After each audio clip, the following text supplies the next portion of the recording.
श्रीमद् भागवत गीता के पास आपके हर प्रश्न का उत्तर है। चाहे आपकी कोई भी परेशानी हो, कोई भी इच्छा हो, श्रीमद् भागवत गीता आपके हर प्रश्न का उत्तर देती है, आपकी हर समस्या का हल देती है। चाहे वह परेशानी आपके मन की हो या धन की हो या आपके शरीर की हो या आपके रिश्तों की हो, आपको अपनी हर समस्या का उत्तर श्रीमद् भागवत में जरूर मिलेगा। आज हम उसी श्रीमद् भागवत गीता के ऐसे अनमोल उपदेश आपको बताएंगे जो आपकी पूरी जिंदगी बदल देंगे। बस आप उन बातों को वीडियो के अंत तक ध्यान से सुनिए। जो भी व्यक्ति इस वीडियो को अंत तक सुनेगा उसे अपनी जिंदगी की हर परेशानी का हल जरूर मिलेगा। जिंदगी में जो कुछ भी चाहिए वह उसे जरूर मिलेगा। गीता का पहला उपदेश है कि जो चला गया कभी उसका दुख मत करो, और जो आने वाला है उसकी बिल्कुल भी चिंता मत करो। जब महाभारत का युद्ध चल रहा था तब अर्जुन ने श्री कृष्ण ने कहा, अगर युद्ध हुआ तो करोड़ों लोग मारे जाएंगे। जो सैनिक और योद्धा उस युद्ध में मारे जाएंगे उनकी स्त्रियों का क्या होगा, समाज कैसे आगे बढ़ेगा। और भी बहुत सी बातें अर्जुन से विस्तार में कही हैं। इस पर श्री कृष्ण बोले, हे अर्जुन, तू बड़ी बड़ी ज्ञानियों जैसी बातें करता है, लेकिन जो तू सच में ज्ञानी होता है वह लोग जो मर चुके हैं, जो जा चुके हैं या एक दिन जाने वाले हैं, उनकी चिंता नहीं करता है, उनका दुख नहीं करता है। तेरे हाथ में कुछ नहीं है, तू चाहकर भी उन कुछ कंट्रोल नहीं कर सकता। जीवन और मरण प्रकृति का नियम है, इसीलिए जो ज्ञानी होता है वह किसी के मरने पर भी रोता नहीं। ज्ञानी जन ना ही बीते हुए कल का शोक करते हैं और ना ही आने वाले कल की चिंता करते हैं। इसीलिए जो होने वाला है वह होकर ही रहता है, और जो नहीं होने वाला है वह कभी नहीं होगा। ऐसा निश्चय जिसको समझ में आ जाता है, जिसकी बुद्धि में आ जाता है, उसे कोई चिंता नहीं सताती और कोई दुख नहीं सताता। हमारे सारे दुखों का कारण यही है, या तो हम जो वक्त गुजर चुका है उसे सोचकर परेशान होते रहते हैं, या भविष्य की चिंता करके सुख को बीमार कर लेते हैं। भविष्य की चिंता करके खुद को बीमार कर लेते हैं। गीता का ज्ञान हमें सिखाता है कि ना तो हम बीता हुआ कल बदल सकते हैं और ना ही आने वाले कल पर कंट्रोल कर सकते हैं। हमारे साथ सिर्फ वर्तमान है, आज का ही पल है। हमारा 99% तनाव और चिंताएं भूतकाल और भविष्यकाल के बारे में सोचने रहने से ही होता है। हम हमेशा उसी में ही जीते रहते हैं, मगर वर्तमान में नहीं जीते। हम पल को कभी नहीं जीते। जब आप वर्तमान का पूरा आनंद लेते सीख जाओगे तभी आपके जीवन से तनाव खत्म होगी, चिंता दूर हो जाएंगी। वर्तमान में जीने का एक बहुत ही बड़ा उपलब्धि है। हमारे हाथ में भी सिर्फ आज का ही पल है।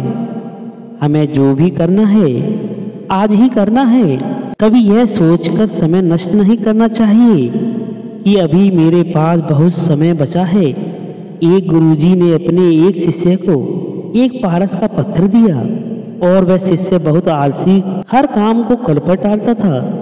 और गुरुजी ने उससे कहा कि मैं तुझे पारस पत्थर दे रहा हूँ, इस पत्थर को तू जब लोहे को स्पर्श कराएगा तो वो भी स्वर्ण में बदल जाएगा, सोना बन जाएगा। और यह पारस पत्थर मैं तुझे 1 महीने के लिए दे रहा हूँ। जब यह महीना समाप्त हो जाएगा तब यह पारस पत्थर मैं तुझसे वापस ले लूँगा। जब तक तू इस पत्थर को अपने पास ही रख। गुरुजी का यह शिष्य बाजार में लोहा खरीदने के लिए गया। बाजार में उसे लोहे का रेट बहुत महंगा लगा। उसने सोचा थोड़े दिन रुककर ले लूँगा, वह लोहा का रेट कम हो जाएगा। उसकी बुद्धि यह नहीं आया कि इस लोहे को सोना बनाकर मैं बहुत अधिक धन कमा सकता हूँ। उसके मन की सुस्ती, उसके मन की आलस की वजह से उससे आज के इस काम को कर पर डाल दिया। ऐसा करते करते पूरा महीना समाप्त हो गया। गुरुजी उस शिष्य के पास पहुँचे और पूछा कि बताओ कितना सोना बनाया। शिष्य बोला, मैंने तो अभी सोना बनाना शुरू भी नहीं किया। गुरुजी ने बोला, मुझे वह मेरा पारस पत्थर वापस चाहिए।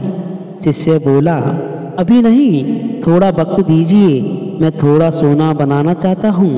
गुरुजी ने कहा, यह पारस पत्थर पूरा 1 महीना तेरे पास था, पर तू कुछ नहीं कर पाया, लेकिन वह समाप्त हो चुका है। ऐसे ही हमारा जीवन है, हमारी जिंदगी है, और यह समय ही पारस पत्थर है। हम समय के एक एक पल से अपने जीवन को सोना बना सकते हैं, लेकिन हमें यह लगता है कि हमारे पास बहुत समय बचा है। एक दिन जिंदगी को जी लेंगे, एक दिन जिंदगी में खुश हो जाएंगे, लेकिन वह दिन कभी नहीं आता और हम जिंदगी भर भागते रहते हैं, चिंता करते रहते हैं, दुखी होते रहते हैं, लेकिन जिंदगी को जीना सब भूल जाते हैं। इसीलिए गीता का ज्ञान हमें यह सिखाता है कि आप आज में जीना सीखो, इस पल में जीना सीखो। श्रीमद् भागवत गीता का दूसरा उपदेश यही है कि कोई अगर आपका अपना है या कोई आपसे बड़ा है तो उसका अपने प्रति गलत व्यवहार कभी भी सहन नहीं करना चाहिए। यह गीता का उपदेश हमारी जिंदगी से भी जुड़ा है। हम अपने मन की अधिकार तकलीफों को यह सोचकर जिंदगी भर सहते हैं, यह तो मेरा अपना है, यह तो मेरा बड़ा है, इसको हम कैसे कुछ कह देंगे तो हमारे रिश्ते ही खराब हो जाएंगे, हमारे रिश्ते ही समाप्त हो जाएंगे।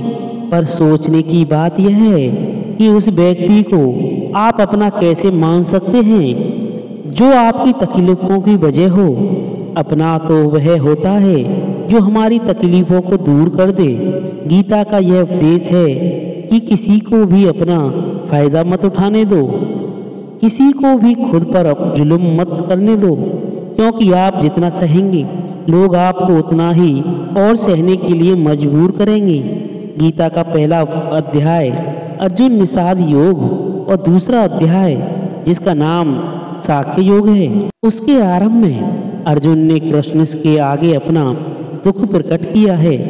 हे केशव, मैं कौरवों से कैसे युद्ध कर सकता हूँ? यह सब तो मेरे अपने ही हैं। मैं कैसे भीष्म पितामह और द्रोणाचार्य से युद्ध करूँगा, क्योंकि वह दोनों मेरे पूजनीय हैं। इसीलिए उन गुरुजनों को मारने से तो अच्छा है कि मैं भिक्षा के अन्न को खाकर अपने जीवन का गुजारा करूं।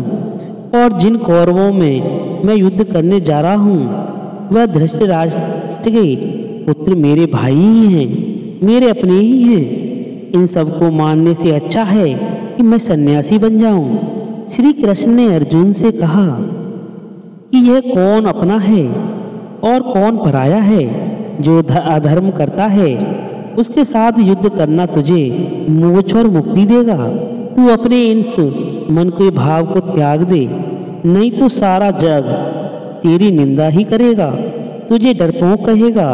बात अपने पराई की नहीं है, बात धर्म और अधर्म की है, बात सही और गलत की है। तू गलत को सहेगा, उसका अंत नहीं करेगा तो गलत करने वाले को और बल मिल जाएगा, वह और भी गलत करेगा। इसीलिए मन के मोह को त्याग करके तू युद्ध कर। एक और कहानी भी है। जब अर्जुन के पुत्र अभिमन्यु की युद्ध में मृत्यु हो जाती है तब अर्जुन बहुत दुखी होता है, रोने लगता है। वो श्री कृष्ण से कहने लगा, मेरा पुत्र मर गया है, मैं यह दुख बिल्कुल भी सहन नहीं कर सकता, मैं अपने आप को समाप्त कर लूँगा। फिर भगवान श्री कृष्ण उसे आत्माओं के लोक में लेकर गए, जहाँ अभिमन्यु आनंद से बैठा हुआ था, क्योंकि उसने सत्य योजित व्यवहार किया था, इसीलिए उसे उत्तम पद पर प्राप्त हुआ था। जब अर्जुन अभिमन्यु के पास रोते रोते गया तो उसने पुत्र को देखकर बहुत प्रसन्न हुआ। उसे गले से लगाकर कहा, हे पुत्र, तेरे बिना तो मैं जी नहीं सकता, मैंने तो अपने जीवन की आशा ही त्याग कर दिया है। तो अभिमन्यु कहने लगा कि आप कौन हैं? अर्जुन बोला, तेरा पिता हूँ, तू मेरा पुत्र है। तुम अभिमन्यु कहने लगा कि कौन पिता कौन पुत्र। मेरे हजारों जन्म हुए, किसी जन्म में आप मेरे पिता बनते हैं और किसी जन्म में मैं आपका पिता बनता हूँ। आत्मा का ना कोई माता पिता होता है और ना ही कोई पिता होता है। जब अर्जुन ने देखा कि मेरा पुत्र मुझे पहचान ही नहीं रहा तो उसका सारा मोह खत्म हो गया। इसीलिए गीता के इस उपदेश को ठीक से समझ लो कि कोई अपना पराया नहीं है। जो बुरे वक्त में, तकलीफ के वक्त में साथ दे, सिर्फ वही हमारा अपना है, बाकी सब पराये हैं। गीता का तीसरा उपदेश यह है कि मौत से डरना बिल्कुल व्यर्थ है। श्री कृष्ण ने गीता में कहा है कि यह संसार मृत्यु लोक है। जिसका आज भी जन्म हुआ है वह एक दिन जरूर मर जाएगा। जिसका आरंभ हुआ है उसका अंत अवश्य होगा। हम इसे रोक नहीं सकते। जैसे हम रोज कपड़े बदलते हैं वैसे ही हमारी आत्मा नया शरीर धारण करती है। मृत्यु सिर्फ इस जीवन का एक नया आरंभ है, इस जीवन का अंत नहीं है। आत्मा कभी नहीं मर सकती और ना ही इसे कोई मार सकता है। इसीलिए मौत का डर मनुष्य को सबसे ज्यादा लगा रहता है। मौत का दुख भी इंसान को सबसे ज्यादा होता है। एक पेड़ में दो पक्षियों का एक जोड़ा रहता था। दोनों को एक दूसरे से बहुत प्रेम था। उन्होंने साथ जीने मरने की कस्में खाई थी। एक दिन वहां एक शिकारी आ गया और तीर चलाकर वहां बैठे मादा पक्षी को मार दिया। तो वह अकेला नर पक्षी रोने लगा कि मैं तुम्हारे बिना कैसे जी पाऊंगा। तुम्हारी जगह मेरी मृत्यु आ जाती, मेरा जीवन तुमको मिल जाता। रोकर वो बहुत विलाप करने लगा। इतने में ही वो शिकारी दूसरा तीर चलाया और उस पक्षी को भी मार दिया। गीता में यह कहानी हमारी ही है। हम भी रोते रहते हैं जब कोई मरता है तो क्योंकि हमें यह नहीं पता कि एक ना एक दिन हमारे जीवन में समाप्त हो जाएगा।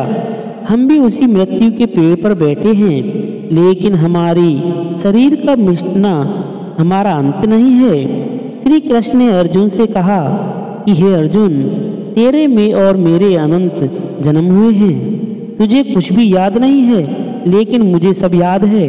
जो व्यक्ति इस सत्य को समझ ले कि मैं यह इस संसार में कुछ समय के लिए आया हूँ। कोई मरता है तो क्योंकि हमें यह नहीं पता कि एक ना एक दिन हमारे जीवन में समाप्त हो जाएगा। हम भी उसी मृत्यु के पेड़ पर ही बैठे हैं, लेकिन शरीर का मिटना हमारा अंत नहीं है। श्री कृष्ण ने अर्जुन से कहा कि हे अर्जुन, तेरे और मेरे अनंत जन्म हुए हैं। तुझे कुछ भी याद नहीं है, लेकिन मुझे सब याद है। जो व्यक्ति इस सत्य को समझ ले कि मैं यहाँ इस संसार में कुछ समय के लिए आया हूँ, इसकी जिंदगी के सारे झगड़े, सारे दुख, सारी चिंताएं समाप्त हो जाएंगी। जब इस संसार में से आना ही है तो कुछ दुख किस बात का है। पहले के जमाने में साधु महात्मा लोग पैदल यात्रा करते थे। यात्रा करते करते वो एक नगर में पहुंचे। वह महात्मा बहुत थक चुके थे। उस नगर में उन्होंने एक महल देखा। उस महल में जाकर विश्राम करने का सोचा और वह उस महल में जाकर सो गए। जब उस महल में वहां का राजा पहुंचा तो अपने पलंग पर उस साधु को सोता हुआ देखकर बहुत हैरान रह गया। राजा उस महात्मा से पूछने लगा कि तुम मेरे महल में कैसे घुस आए और मेरे बिस्तर पर सो रहे हो। महात्मा कहने लगा कि हे, यहाँ तुम्हारा महल है, मुझे तो लगा कि यह धर्मशाला है। राजा ने कहा कि आपको मेरा महल धर्मशाला कैसे लगा। महात्मा ने राजा से प्रश्न किया, तुमसे पहले इस महल में कौन रहता था? तो राजा बोला कि मुझसे पहले मेरे पिता यहाँ रहते थे और उससे पहले मेरे दादाजी यहाँ रहते थे। महात्मा ने सिर्फ प्रश्न किया, क्या तुम इस महल में हमेशा रहोगे या तुम्हारे बाद कोई और रहेगा? राजा ने कहा कि मेरे बाद मेरा पुत्र इस महल में रहेगा। महात्मा ने राजा से कहा कि जिस जगह पर रहने वाले बार बार बदल जाते हैं उसे घर कैसे कह सकते हैं? वह तो धर्मशाला ही है। इसीलिए तेरे महल को धर्मशाला समझकर मैं इसमें रात बिताने के लिए आ गया। धर्मशाला जान जग को यह सब मेहमान हैं, मोह इससे मत करो, सब स्वप्न का समान है। अगर हम इस बात को समझ लें कि हम यहाँ कुछ समय के लिए आए हैं, आनंद के लिए आए हैं, खुश रहने के लिए आए हैं, हमारे सारे दुख समाप्त हो जाएंगे।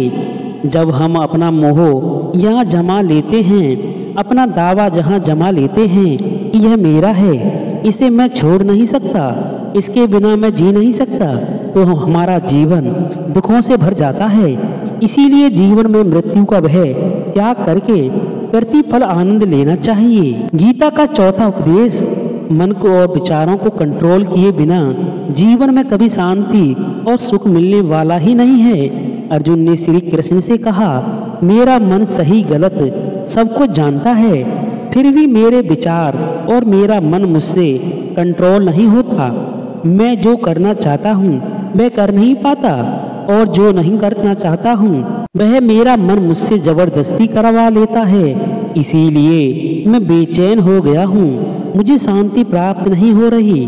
श्री कृष्ण ने अर्जुन से कहा, इसके लिए तुझे अपने मन और विचारों से डिटैच होकर अपने मन और विचारों को सही दिशा में ले जाने की प्रैक्टिस करनी होगी, अभ्यास करना होगा।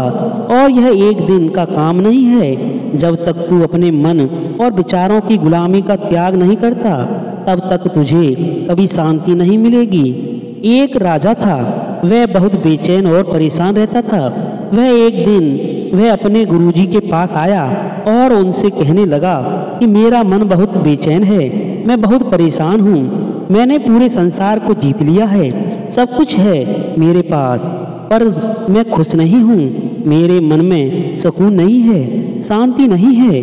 तो गुरुजी ने राजा से कहा कि तुम्हारे नज़र में अगर कोई ऐसा व्यक्ति है जिसने सुकून को प्राप्त कर लिया है, शांति को प्राप्त कर लिया है, तुम उसका एक बार कुर्ता पहन लो, तुम्हारे जीवन में भी शांति आ जाएगी। राजा बहुत प्रसन्न हो गया कि यह तो बहुत आसान काम है। वह अपने राजमहल में आया और राज्यसभा में वह सबसे कहने लगा कि आप लोगों में जो शांत हो गया हो, जिसे सुकून मिल गया हो, वह अपना कुर्ता मुझे दे दे, बदले में जितना भी धन मांगेगा मैं उसे दूंगा।